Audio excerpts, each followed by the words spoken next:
I started off in the environmental space, and then I said, okay, well, in order to protect the environment, first we have to be changing business. Business is causing all the issues, and then went to impact investment and social enterprise.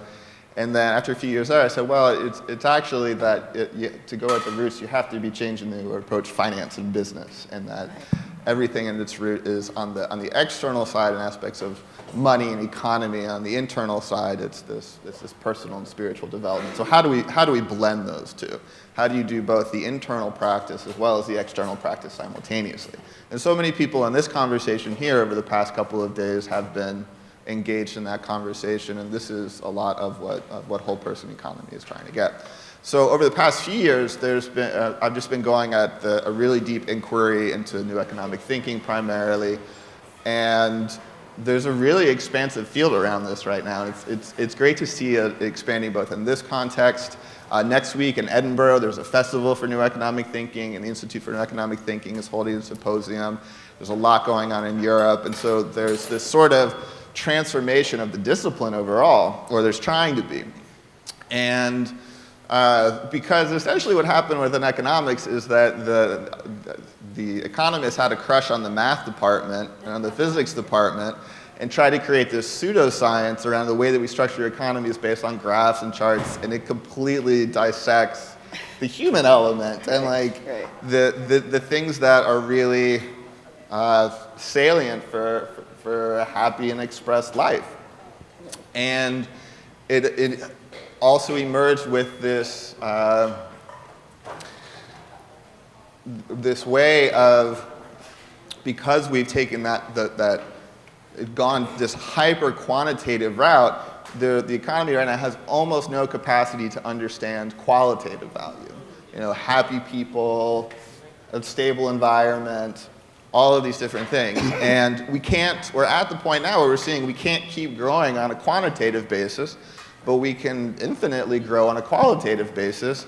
We just essentially have no idea how to do so. And it's not, well, that's actually, there's a lot of ideas how to do so. They're just very much marginalized. They're just not in the mainstream, both in the economics field as well as in finance and the way that the majority of the economy is currently structured. And so once again, going at the roots of it, what caused that? Where did that emerge from? A lot of where that emerged from was the expansion of neoliberalism, of the ideology of neoliberalism. And there's a fascinating history, to me anyway, fascinating history of how neoliberalism became this sort of predominant ideology where everyone just now, it's like a religion. Everyone just assumes this is the way it is, and was like God-given that neoliberalism is the right approach. But how it expanded, especially in the 20th century, if you think back to after the Great Depression and World War II, the economy was largely structured through public works. The New Deal, government spending on the war. And neoliberal ideology, the sort of free market fundamentalism, everything should be privatized, was very much on the fringes.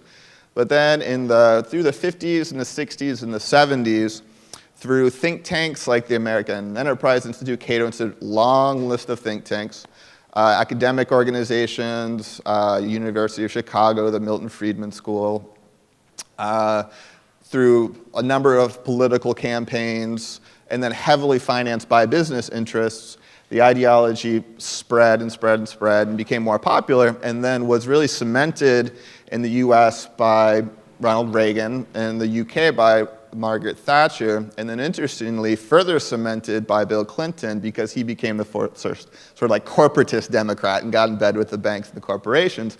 And now you have the situation where if you have mainstream Democrats and mainstream Republicans are both neoliberals, and then on the fringes you have the populists, you have the sort of the fake populism of Trump and the mostly real populism of Bernie Sanders.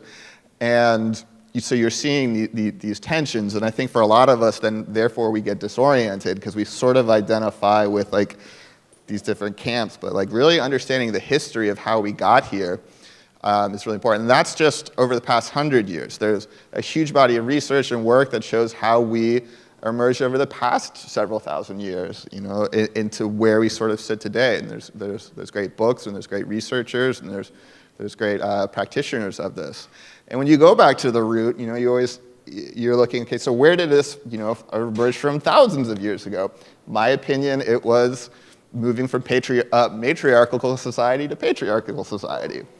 Pretty much, that was thousands of years ago, and that's pretty much the continuation of where we are today. And so you look at Konda and some of the folks that they're bringing here, to me, a lot of the energy is how are we promoting a much more of a matriarchal society or divine feminine. And speaking with Konda a couple weeks ago, one of the things she said that I loved is how that the people of color and the women need to be pushing the forefront, and the white folks, especially the white men, need to be in the back supporting them.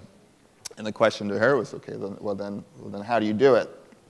And I think that part of this exploration is how are we continuing along that path and figuring out how to really support those, given the dynamics of which are really challenging.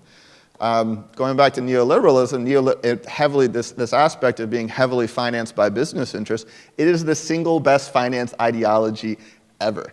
And it is absolutely systemic, and right now we're witnessing it breaking down because it's been so successful that it's accumulated so much money at the top, and it's been so successful that it's extracted so much wealth of the planet that it's sort of no longer tenable, and pieces of it are breaking down, which is both scary and uplifting simultaneously.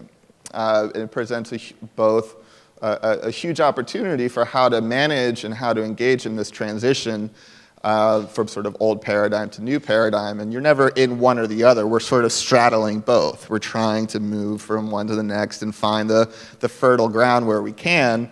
But it's tough given the current context. And as things continue to break down, there's going to be more and more fertile ground and more people coming around to this and realizing right now most folks are sort of stuck in the devil they know.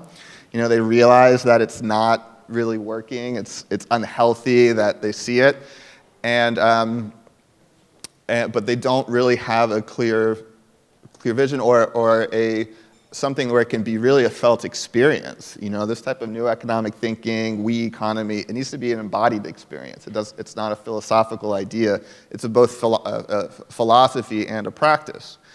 And so this is where whole person economy comes from. And the way that I relate to this project, to get more concrete about how we're approaching this, is economics from the lens of ethics and values, spirituality, and religion. So it's not one thing. It's what does economics look like from a Buddhist perspective or a Christian perspective or a Burning Man perspective or a yogic perspective? You know, what are these ethics and values and principles?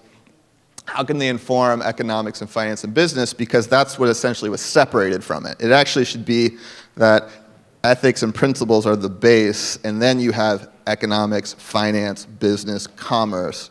And when you completely remove that, which is essentially what neoliberalism did, it removes all the qualitative beauty and the wonder of life, and we're not really looking at, are we creating a society that we want to live in? We're just looking at how are we growing, how are we creating jobs, and these sort of indicators which made sense for a while, but really no longer are either feasible or really good indicators. And so how are we engaged in this inquiry? And what you find is actually really fascinating. You know, one of my favorites is economics from a Christian perspective. You know, the Bible has a huge amount on Jubilee, has a huge amount on debt forgiveness. No one's talking about debt forgiveness right now. It's like we have these huge piles of debt. The entire global economy is based on these huge amounts of debt, and you know, it's the cultural paradigm is you have to pay your debts, and it's like this that it's very ingrained, and no one's really talking about debt forgiveness. In the same way, there's, you know, the reason, one of the primary reasons we have this infinite growth paradigm on a finite planet is because of interest on debt. Another term of which is usury, which in every major religious text says is both morally bankrupt and illegal. So we've built a global economy based on something where all of our religious background says is not a good basis for an economy. So when you go and you look at these from different perspectives, it provides a huge amount of value in looking at how we start approaching this from a more ethics and values perspective. And I have very limited time. I can talk about one of my favorite things to do is just look at what are these first principles? How are we questioning things like supply and demand? How are we questioning things? Comparative advantage, the tenets of neoliberalism, which looked at from a different light, just completely fail and break down. And how are we reshaping that? How are we approaching it from a different way? Real quickly, within whole person economy, the structure, we do a number of events, some salons. This past week, we did a salon with Tristan Harris, who's a tech ethicist, doing incredible work at very high levels to change the underlying business model of the technology sector, because people are addicted to their phones, and that's because advertising is the basis of the technology industry. We host the New Economic Thinking for the Bay Area, and then we did a large event here a couple years ago, and then looking at continuing to expand this events. Doing a lot on content side. A lot of my time is spent speaking with different thought leaders in the space and trying to really distill down some of these ideas into clear and concise language, and trying to disseminate that, because once again, most of these ideas are very, very old. I don't really speak to too much that's my ideas. It's just sort of assimilating from other places, but it's very much marginalized. And even this conversation over the past today and yesterday, it's how is this becoming part of the mainstream? Even integrating this conversation into SOCAP is challenging, and they're still on these sort of pushing these edges as well. So how does this concept, these ideas, become relevant to the mainstream? We also do a lot in different projects. We have the community around whole person economy, which is taking more shape, is primarily a lot of systems practitioners, folks that are really trying to take a systems methodology, folks that work at the Buckminster Fuller Institute or Konda, Hub Oakland, and some of the amazing things she does. And there's probably about 40 or 50 people that are currently engaged in it, and we're working to build that up. But it's primarily people that are coming at the systems level, because the methodologies around systems approaches, how we take a system, how we finance systems approaches, is very, very nascent. It's really at the beginning stages, and still you don't have a lot of philanthropy or impact investment who is really taking that kind of approach. And it's really important, because these are all systemic issues, and really being able to operate both at the root as well as within multiple leverage points simultaneously is really challenging. And then, so those are the current components within whole person, and one of the ways to orient around it is, once again, it's sort of this, how are we making this an embodied practice, but also how are we creating some of this type of infrastructure that, how neoliberalism spread, there's not that much of it on the sort of progressive or the Bernie camp. So it's one of the ways this is sort of like a think tank. Like, how do we create the American Enterprise Institute for the new economy, and how do we finance that?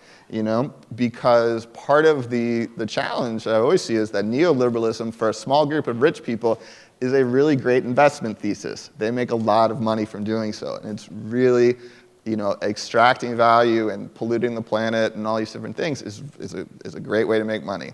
But the more populist economics, things that provide broader value over a longer period of time, is much more challenging to turn into an ROI.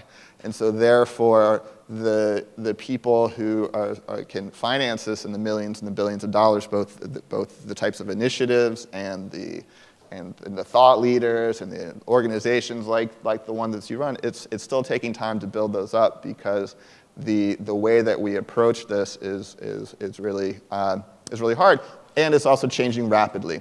Later today, I'm facilitating the panel on blockchain, how blockchain can be used as a force for good. There's huge works on the commons, David Boyer yesterday. So there's actually a huge groundswell that I'm seeing, and it's still in that sort of inchoate, unformed shape, and we're just trying to do our part to help it move along. Wow.